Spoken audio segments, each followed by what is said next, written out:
How's it going, everyone? This is Frankie Cavone of Mirth Films, and today and not much else, we're gonna go behind the scenes and show you guys what we do when we're going out and doing live streams. We're here at Nanola. We're working with the Deadbeats, Shane Spillenger, Sugar Productions, Keith, Derek Boris. It's gonna be a hell of a good time. So let's bring some bags in and go check it out.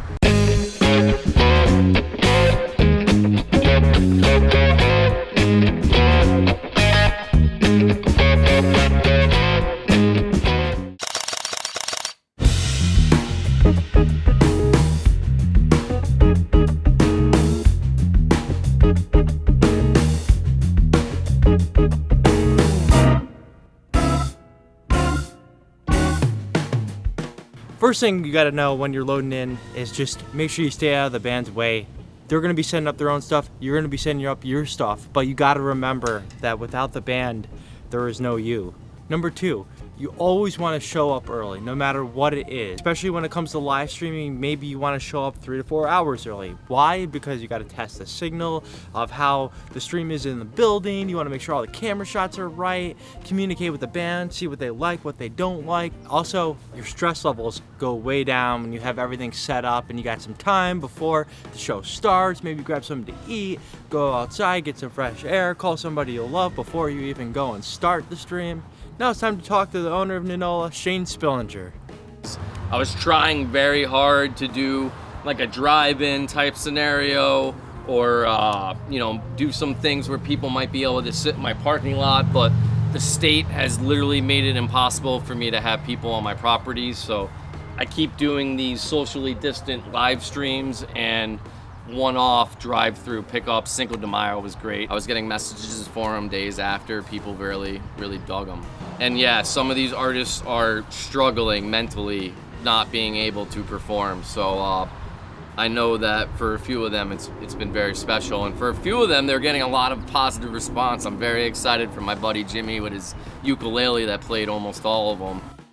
You know, it's been exciting to come up here and get some of these live stream things going and, and get to interact and get something out there for, everybody that loves these bands that we're working with to sing.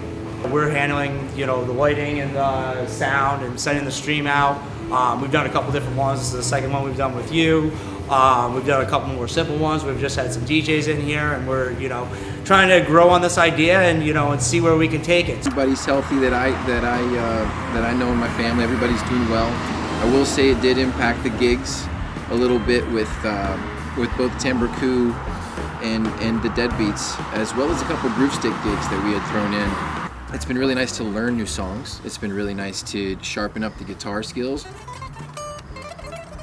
Whatever it may be, it's been really nice to get into the instruments again. When would I ever have the time to just kind of sit with my guitar on YouTube? Normally I'm practicing for this gig to practice for this gig, and you're going to work 40 hours a week, and then you have the 2 or 3 bands to deal with. I'm also raising a second grader. So overall, I would say that it's been a nice respite. It's been a nice respite to come home.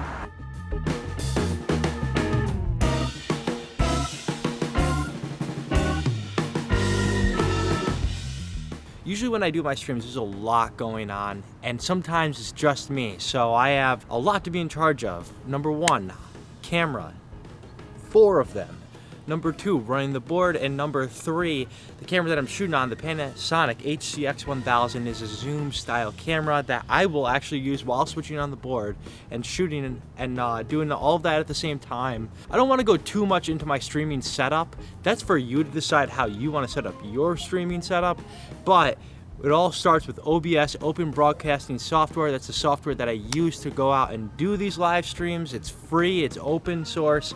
The second thing that makes my job very easy when I'm doing this is the Roland V1 HD video switcher. It is a very portable and somewhat inexpensive video switcher that I use to input 4 cameras into one board, which goes into my MacBook or my PC depending on the level of the job, but definitely having some type of switcher. Doesn't have to be physical, it can be a digital switcher.